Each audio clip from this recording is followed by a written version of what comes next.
Alrighty, I got the question of how do you install an M.2 NVMe SSD, and so we are going to show that today.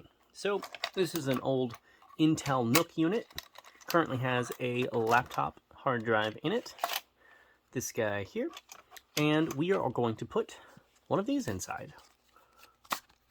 We won't actually be putting in the Sabrent rocket drive. This is just where I like to keep my M.2s. This is what this one looks like. It's got that one main bar and then the small one. This is a 256 gig and it only has the little modules on one side. Some of them have it on both sides, and some systems don't have space for the ones where it's on both sides. So you just have to check to see what kind of configuration fits in your system.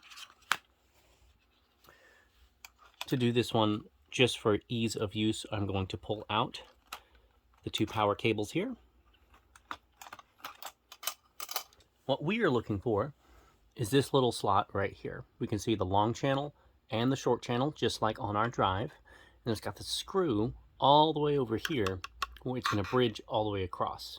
There are also half-size drives, and then we would move this little screw from here to this one here. So we're going to undo this screw and pull it all the way out. Okay. And then we're going to take our drive, line up the notches. You kind of have to wiggle it back and forth until it settles, and then you'll slowly bend it down. In most drives, it will have a tendency to stick up until you screw it down. That's not you forcing it, that's just how it works. So it bends down, and then I will put the screw back in to hold it in place.